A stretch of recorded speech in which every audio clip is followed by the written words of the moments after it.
subscribe. Tariq Radio. Like and subscribe. 5. Hop on 5. Shout out to you, brother. Shout out to you. Much obliged to speak to you, brother. I'm arguably one of your biggest students. I've been rocking with you since you stream. I'm gonna make this quick because I'm not verbose. If I can make a statement to the family. Individuals like Gary and assaulting is assaulting. It doesn't matter what Abrahamic religion they so-called practice. Assaulting is assaulting, especially one who harbors anti-Black American sentiments. I think we all know that.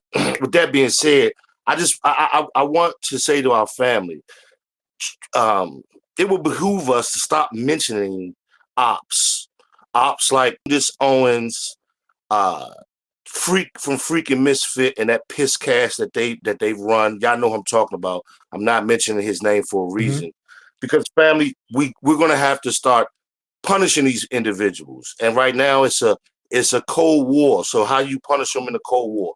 If you're going to engage them, disinform them. Right. All right. Right. Disinform them. You disinform them, or you engage in propaganda against them. You don't run down our ethnic resumes to these individuals, particularly these saltines, because family, these saltines are basically sociopaths. Go get the book by Bobby E. Wright, Psychopathic Racial Personality. But I'll land with that, brother Tariq. I highly revere you, and keep doing what you're doing. But family, disinform these individuals and engage in propaganda against them. Thank you. Yeah. My brother who just called made a very good point. Certain people, we got to stop mentioning them, because we got to understand, like this guy who's Myron's, and I don't really like mentioning Myron like that, to be honest. You know, we've mentioned him and got on this bumper a few times, but recently Myron kind of trolls at me almost every day, and I ignore him because I noticed that Myron fell off. Myron Gaines, a lot of these people, they fell off. They only get clout if we mention them. Y'all notice that, family? A lot of these people who do all of this goofball internet trolling, they really only get clout if we respond to them. That's why Gary is in here. You know, Gary's trying to get responses for his client, because his client, they have no clout nowhere else. Nobody's really rocking with that dude. And a lot of these trolls, nobody really rocks with them like that. So the only notoriety they get is from the attention that we give them. And certain people, man, you got to understand the weenie factor. Certain people are just weenies. So the only attention they're going to get is negative attention. And that's good enough. I want y'all to understand something. Certain people don't mind negative attention because that's better than no attention. Nobody would pay attention to them. They realize they're never going to get the respect of anybody to really look at them in a respectable manner. That's why people like the Myrons and others, they hate on people like me, because I can come in the room and people give me attention based on the respect level they have for me. When people talk to me, it's with respect. When people tune into a Myron or some of these other people, it's like some shock value nonsense troll mess that they're watching. It's like watching a train wreck. You understand?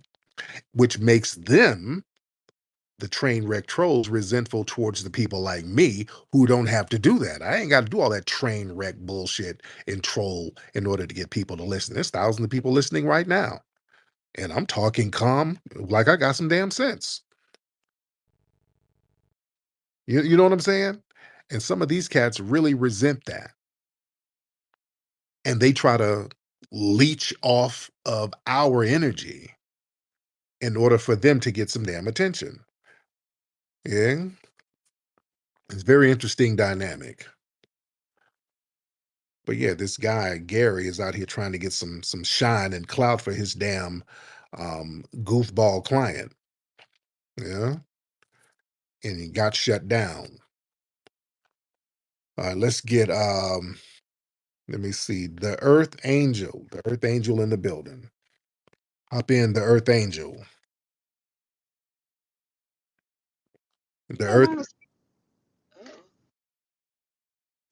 I'm sorry, Tariq. I didn't mean to speak. Okay, girl, if you don't go in there and soak them greens, All right. The hell you doing up this late, pushing a button by mistake? What are you in there doing, young lady? All right. All right. Y'all raise your hand if you're ready, because we do have a lot of people in the building. We do have a lot of people in the building. But boy, that Gary dude, boy, the truth came on out. I didn't like that. You know, like all of these broke people, get the hell out of here. Man, please. Let me tell you something. The white supremacists, they got these weird fantasies. Let me tell y'all something about the Gary types.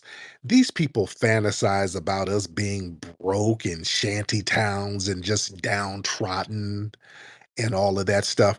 The fact that we can be thinkers, we can be organized, we can be hardworking.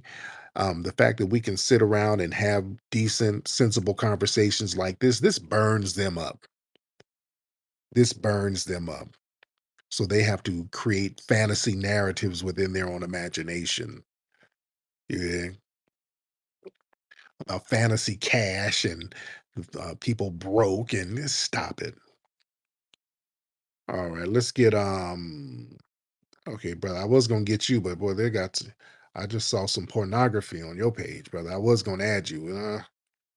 I'm a chill on that, brother. I just clicked on your thing and I saw some activities that I'm not really trying to be privy to. Soltar the Great. Let's get Sotar the Great in the building. Sotar the Great. Mr. Sotar, hop in. Hey, what's up, Trick? I heard when that Gary came in, I wanted you to bring up the Devil's Punch Bowl and not just Mississippi, but that concentration camp. That's all I got to say. Oh, yeah, yeah, yeah, yeah. They put, um, mass extermination. Yeah, they killed a bunch of foundational Black Americans down in not just Mississippi on the spot. It was Union soldiers who did that down in Mississippi at the Devil's Punch Bowl. Yeah, they killed some of us on the spot. So that happened a few times. There were massacres during the Civil War. They got a bunch of Black civilians and killed them on the spot. Yeah, several instances happen like that. Yeah, we can go there. We can talk about some of the Black people who were killed on the spot in Tulsa. Black people who were killed on the spot in places like Florida with these race riots or these race massacres. They just go in and just wipe out whole towns of Black people. Come on now. They killed them on the spot. Yeah. I could go down into the history, but yeah, I had to get him out the paint. What's this guy? Myron Magnus. Myron Magnus. Hop in, Myron Magnus. I think I'm saying your name right.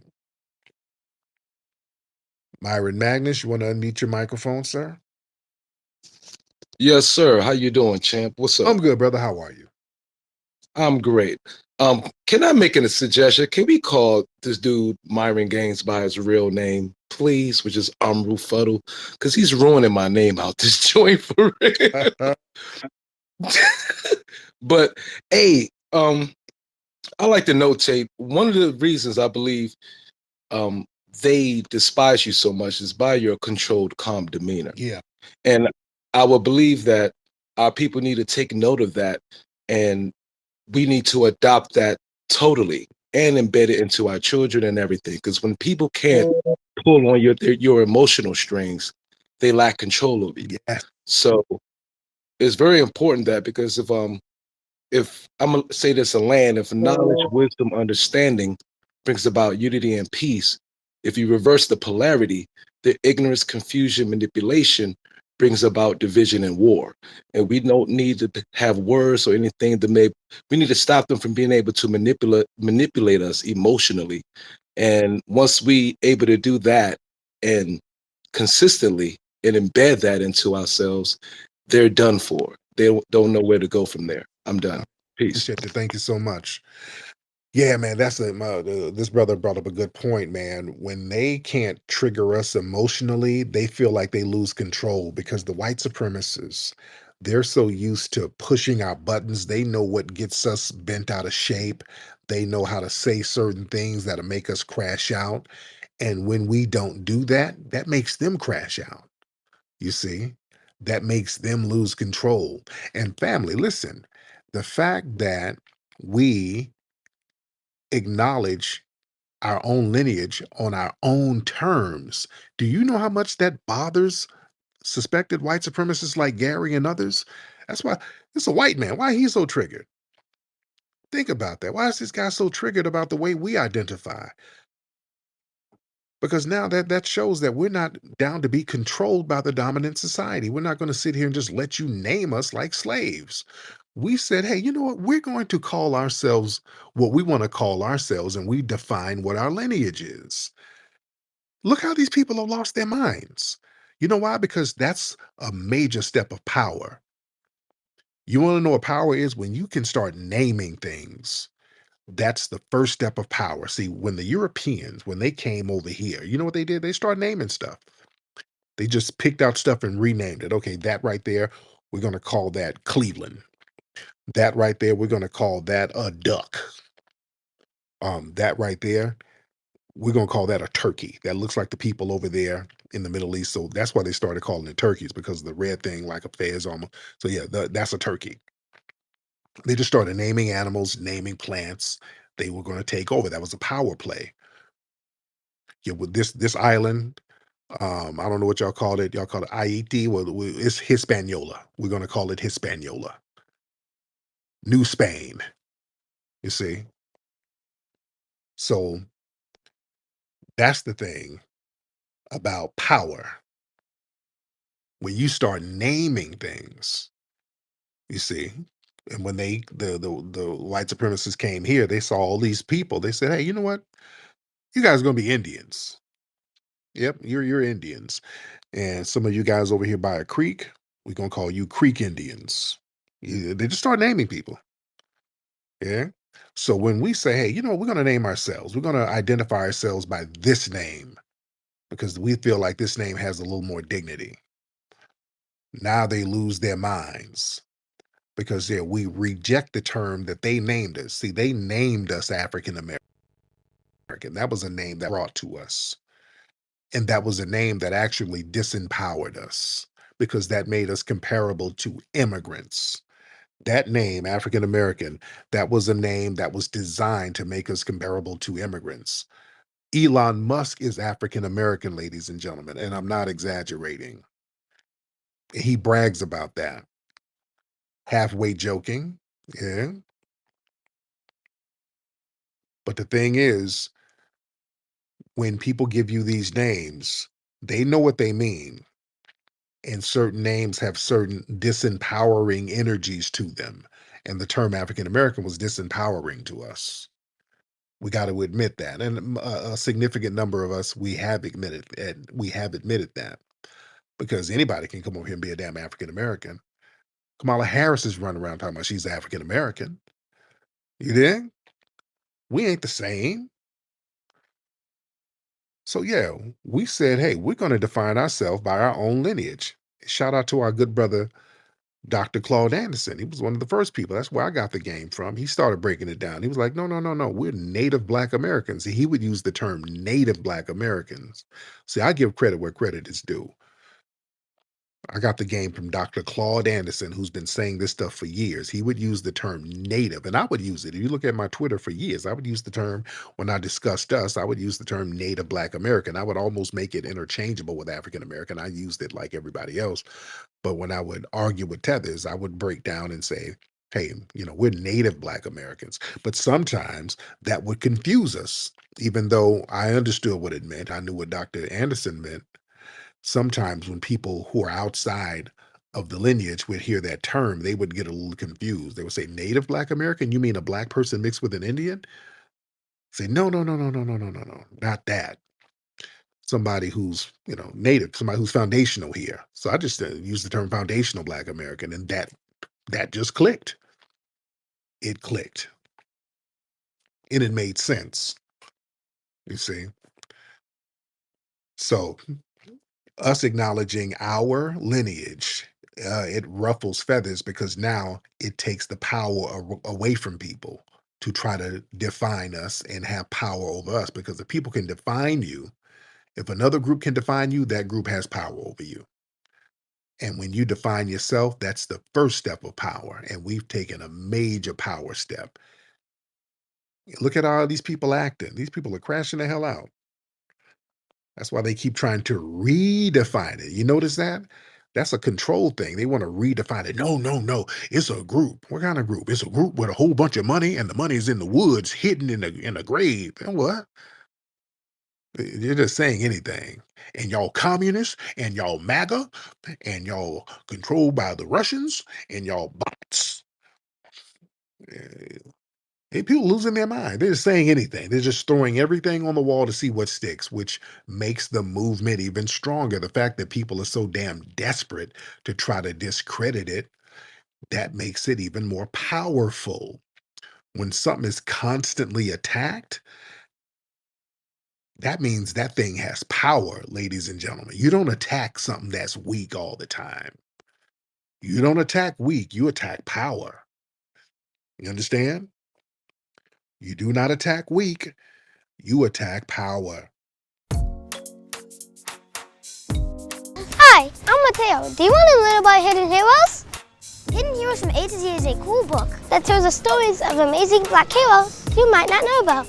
You'll meet inventors, you'll meet explorers, and leaders who change the world. It's fun, inspiring, and you can learn so much. Get your copy now at hiddenhistorymuseum.com. Let's discover our hidden heroes together.